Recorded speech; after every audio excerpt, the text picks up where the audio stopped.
about you, but for me, one of the brightest spots the past 3 years or so has been the Toya and Robert Sunday lunch videos on YouTube.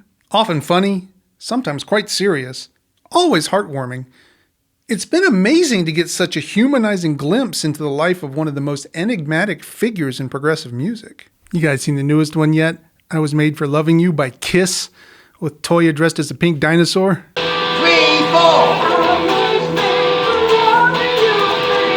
I love those guys. Because when it comes to music, Robert Fripp strikes me as a focused and serious-minded sort of a fellow. To be sure, there have been glimpses of humor in the music of King Crimson, but mostly it's for the court of the crimson.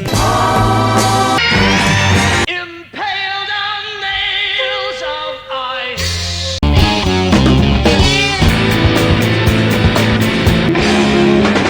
When under stress, I repeat myself. When under stress, I repeat my...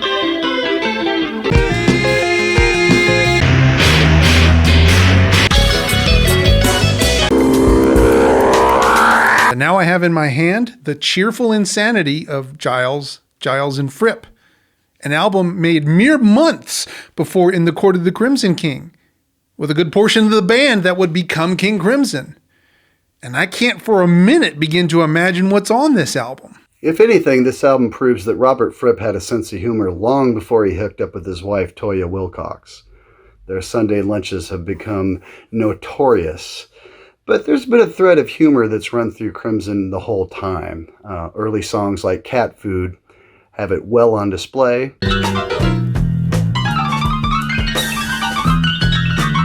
And later tunes, like from the 2000s, including Prozac Blues,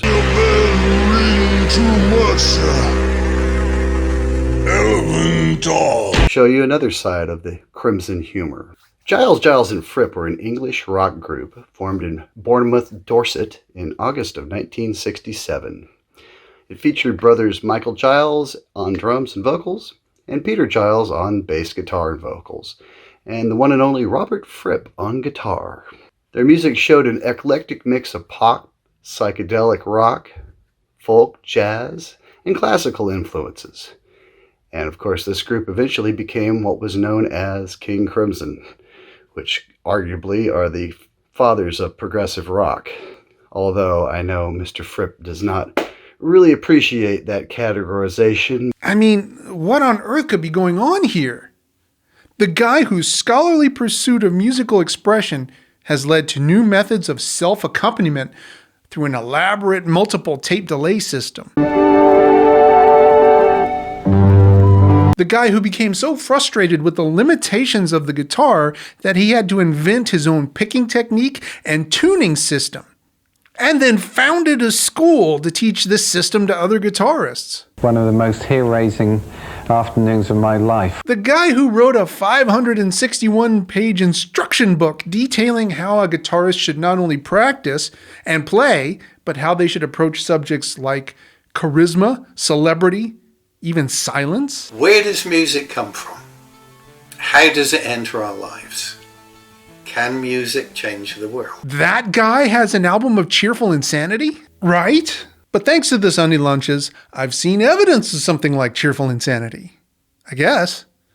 At least I've seen with my own eyes that Fripp is more than disciplined, starless, and Bible black. But I sincerely doubt that the cheerful insanity of Giles, and Fripp is a collection of 70s and 80s covers performed for solo guitar. I'm of two minds for what could possibly be going on here. Either the album is a work of serious pre-progressive psychedelia, and the notion of cheerful insanity comes from the technically difficult nature of the music, or else there's a side to Robert Fripp that either became sublimated or redirected when he took on the mantle of King Crimson band leader and musical director. Only one way to find out. Yep. Okay. Make with the insanity.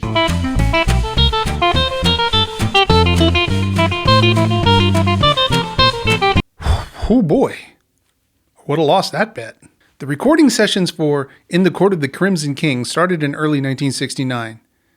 But in September of 1968, 2/5 of that same band released an album that contains songs like this. This. He runs a little shop with a room at the top. And this. Yesterday.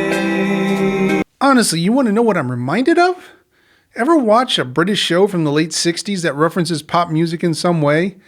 Like the whole Clodagh Rogers bit from Monty Python? No one ever loved now. I'm gonna bounce up and down on my spring. Or the hi-fi playing I Want to Marry a Lighthouse Keeper in that one scene in A Clockwork Orange? I wanna marry a lighthouse keeper and keep him company. That's the vibe I'm getting. Shirley Bassey, Eurovision, Lulu, Cilla Black, Des O'Connor, Tom Jones, somewhere in there. To put it in more American terms, for those of you old enough to remember the difference, the cheerful insanity of Giles, and Fripp is music you find on AM, not FM. Unless this is some under-the-radar spoofing in the style of early 70s National Lampoon or Martin Mull.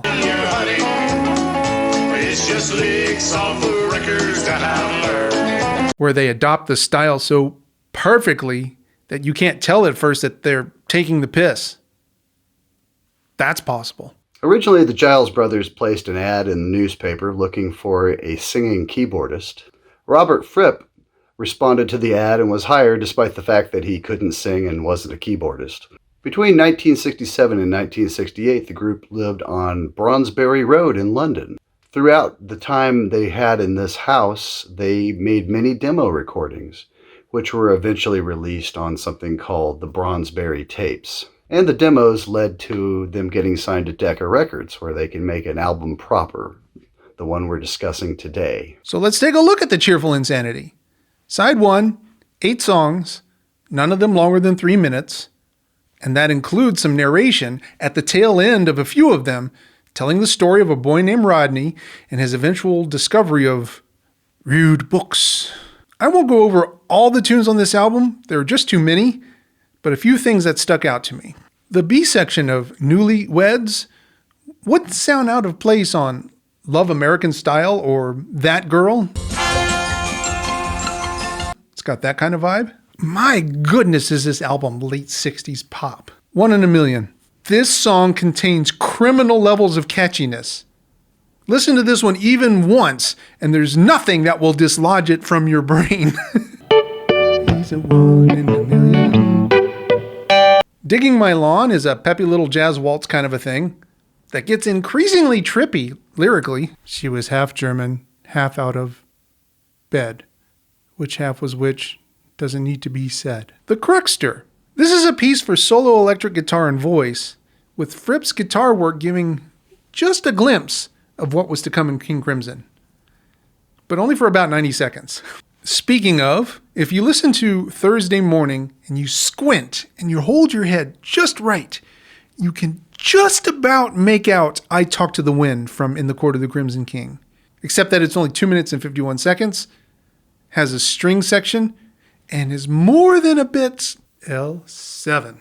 The group was eventually expanded and added Ian MacDonald on woodwinds and Judy Dybel on vocals. In December of 1968, BBC Radio aired an episode of My Kind of Folk, where Giles, and Fripp backed up singer-songwriter Al Stewart. I'd better say a word about the people who are with me on this song. They're called Giles, and Fripp. Who was also from the neighborhood and took some of his first guitar lessons from Robert Fripp. Having recently joined the band, Ian MacDonald played organ on this session. The group continued to record at home. Dybel was the only one of the group for a short time, but she did perform with the group on a few songs, including Make It Today and a demo version of Under the Sky, and a well-known Crimson tune, eventual Crimson tune, I Talk to the Wind. Side 2, only 5 songs, and most of them end with variations on the phrase, I know a man, and his name is George. Highlights from side 2. The Elephant song has a pretty great riff to begin each verse.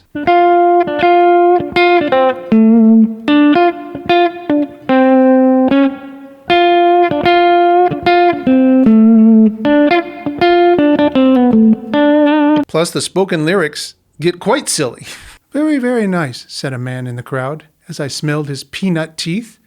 Would you like some? I said. Yes, please. We all had 1 tooth each. By now, of course. Right, stop that. Silly. Sweet number 1. The first part is a jaunty little mid-tempo instrumental, but as straight and square as it sounds, it's a damn impressive bit of guitar work. Like maybe something like what Roy Clark would have done if he had showed up on an early 70s variety show or something. That non-stop string of 16th notes, that took some practice.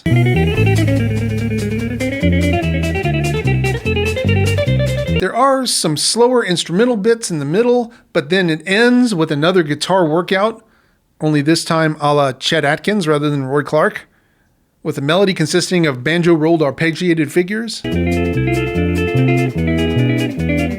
And then the last track, Erudite Eyes, has the most Crimson-esque bits of all. About 2 minutes in, the tune kind of devolves into a quiet sort of improvised freeform thing.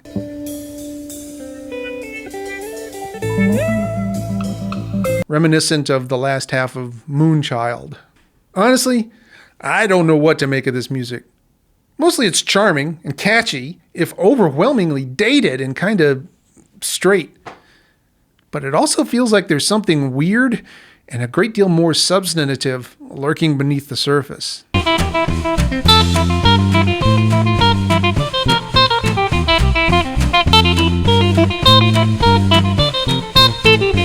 In late 1968, Peter Giles left the group, and the remaining members went on to create King Crimson and added Greg Lake on bass on that first album. And of course, Peter would return for the second album, In the Wake of Poseidon. The single biggest challenge I had this week was actually listening to the album. The first time I listened was on the vinyl, but after that it got challenging. Normally, I can spend the album going to and from work, answering emails, running errands, doing chores, etc.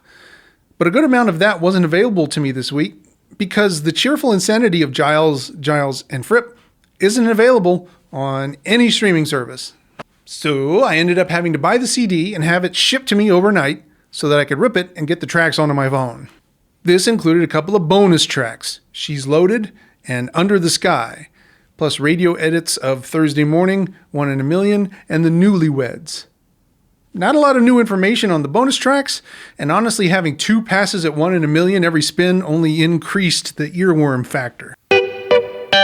But once I got into a regular groove of listening multiple times a day, I started noticing something. Yes, the tunes often sound very much like The Association or the Buckinghams.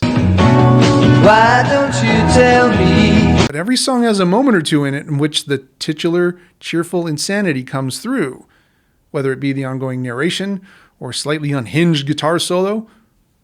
The lunacy's in there. Maybe it would have stood out in starker relief had I heard it in 1968, before there ever was such a thing as King Crimson. Back when nothing about the 60s British sunshine pop nature of the tunes would have felt out of place. So while it initially felt like 90% cheerful to 10% insanity, I think over the week that ratio has shifted to like 75-25. Is there anything quite like this album? Well, in progressive rock, maybe not so much, but in rock in general and late 60s psychedelic rock, I would say there's quite a bit of it out there. And I think one of the artists that did it better than just about anybody was Pink Floyd's Syd Barrett.